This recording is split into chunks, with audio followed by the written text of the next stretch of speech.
Ready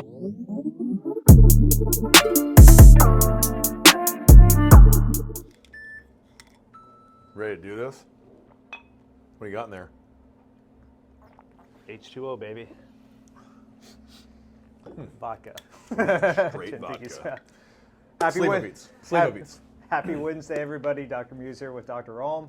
Today we want to talk about joint health because this is something that affects millions and millions of people in the United States, and we thought it was a pretty important thing for us to talk about, especially with a lot of, or a big percentage of the population reaching their 60s and 70s around this time. And it does not end with us telling you that you have to come in once a month for the rest of your life. So there's no benefits of chiropractic care, in this little podcast. It's actually things that you guys can do to improve your joint health, really with the goal of having your health span overlap your lifespan as much as possible.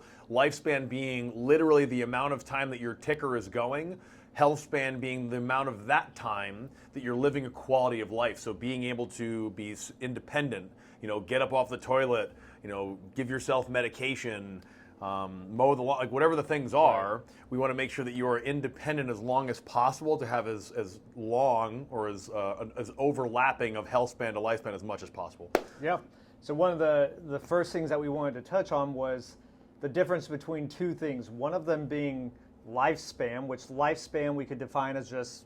I just said that. Did you just say that? I just said that. It's typical. Keep that in here. No editing, by the way. Typical None. for me to just completely gloss totally over whatever out. he says. So I assume We're covered that lifespan, health span check. I assume he did a good job. What are we up to now? So one of the big things affecting joint health is the dietary component. Nailed it. So when we talk about the dietary component, there's something that we term the standard American diet, or the SAD. SAD. That's amazing. That's about as good as the SAD the seasonal affect disorder, SAD lights. Yeah. So SAD diet. Yeah. Cool. We're killing it today. So in the standard American diet, it's very heavy in things like refined sugar, oils, and flour, and it actually makes up 60% of the diet. I just read that this morning, and there's someone who we both know. He's involved in the same groups that we run in. His name is David Seaman. He has a couple of really good books. And if you ever fantastic lecturer. Yeah, if you ever get the chance to see the guy talk, which actually he'll be in town for the Ohio Chiropractic. If you want to see a version of Jerry Seinfeld teaching you about nutrition, go see David Seaman talk. He's fantastic. He's insanely intelligent when it comes to things like systemic inflammation, neurology. He really got into a lot of the COVID stuff when COVID was going on, so it was fun to watch him do that. But like I said, if you guys want an additional resource beyond this 10 minutes that we're doing right now, check out David Seaman's work and some of his books. Very, very good and fairly easy reads. But if we don't address this dietary component, a lot of times we'll just see this perpetuating issue, and these things can begin to lead to osteoarthritis or gout or some of these inflammatory arthropathies. Inflammatory arthropathies that can affect many different joints, and that's including things like rheumatoid, which that is very much of a what's the word I'm looking for? Pathologies, rheumatoid not being great. Sure. Autoimmune disease. Nailed it. So yes, they're autoimmune, but there's typically a underlying systemic inflammatory process that is probably lending itself to the experience of these arthropathies. Well, so those are going to represent a very small percentage of you guys, but what you need to realize is that even osteoarthritis, which is essentially just natural mechanical wear and tear of the joints, even osteoarthritis has a significant inflammatory component to it. So even if it is a mechanical problem, the inflammatory component drives that and accelerates that. So you don't have to have psoriasis or rheumatoid arthritis or any of the other inflammatory arthropathies or an autoimmune disease. You can just, if you want to preserve your bone health, the diet is going to be every bit as important, if not more so, than the movement stuff, which we love the movement stuff. We love the mechanical stuff, but really the diet is a big thing. So what are the major things that we would want to cut out of the diet? So kind of what I had mentioned before, the biggest one, especially in our society, is going to be sugar. You're going to find sugar in just about anything and everything that you can pick up on the shelf. So sugar can definitely play a major role in perpetuating this systemic inflammatory process. Oils and, as I mentioned, flours, things that we see throughout so much of the recipes, or like fast food, or like I said, things that are stocked on the shelves. So we have to begin to really pay attention to, well, what are the elements of the product that we're picking up? And sometimes it can be a little bit difficult to navigate your way through that. Oils in particular gets hard because something, so the simple answer is there's lots of components to oil, or anything, I guess, for that matter. And you have the two that we're mainly concerned with are omega-3 fatty acids and omega-6 fatty acids. Omega-3s are good.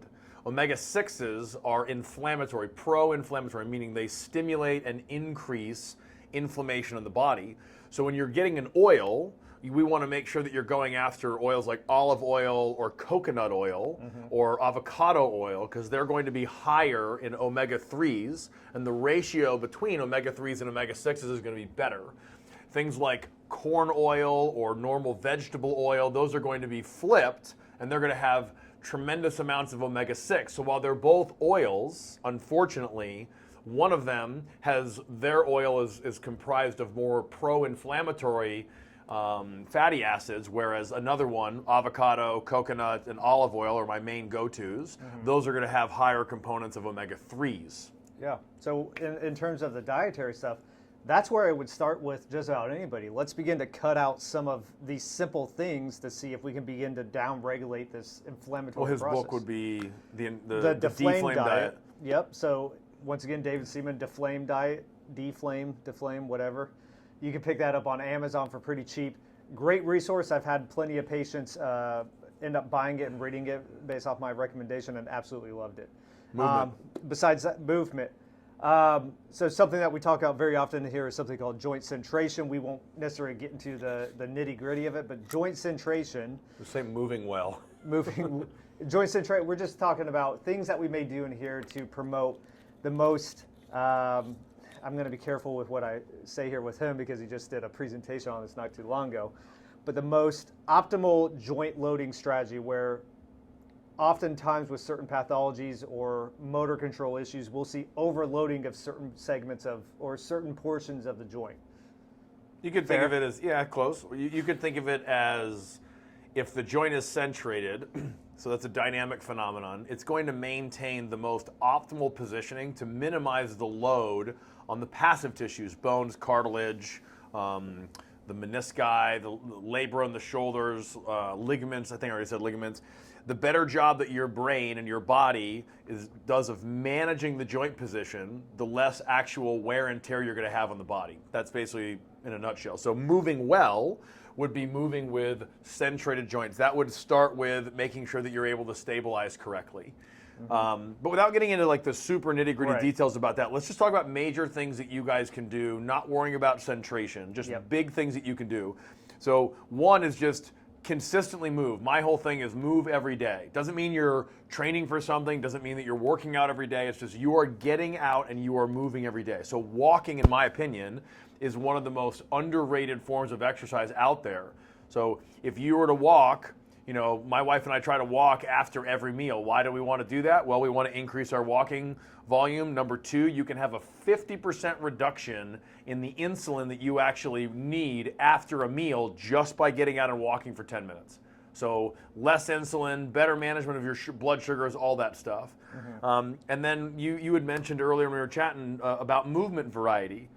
So, you know, it's exercising is great, but it's better to have a wider variety of movement to minimize any potential risk for, you know, an overuse injury. Yeah, so like, especially in today's world, we've lost this idea of play.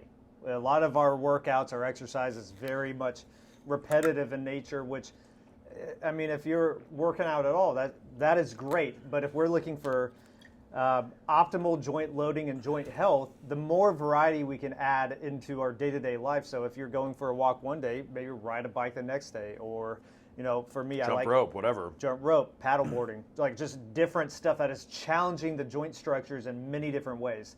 And it doesn't have to be a workout. Yeah. Right? It could literally just be, like you said, play. You could just go out there and just move. Yep. I would say 20 or 30 minutes is my thing. That may not be, possible for everybody if they've got 5 kids or whatever, but getting out there and moving is going to be important. So Yep. to review, we were talking about things that you guys can be doing to improve your overall joint health so that you can have the longest health span relative to your lifespan. So the things were really diet maybe is the biggest thing, and that's going to be minimizing your sugars in general, trying to eat more of an anti-inflammatory diet, right? So we're staying away from refined grains, just sugar just added to things, right? And then on the movement side, we're just talking about just trying to consistently move your body and making sure that you have a wide variety of movement so that you're not overloading any given tissue. So those things alone, it's more of a long-term investment. It's like investing in a 401k or something. You're not gonna do it so that in a week you're better. You're gonna do that so that in 20 years, 30 years, 40 years, you're just moving better. You maintain independence, and then therefore your health span is, gonna be as long as possible. Right. So to review, no, I'm kidding. Diet, I was yeah, actually listening. I that had time. some jokes in there, but for time I let it go. We hope you guys got some valuable information from this. Once again, David Seaman, Deflame Diet is a great book for you to check out. If you have any questions, be sure to reach out to us, and we'd be more than happy to chat with you.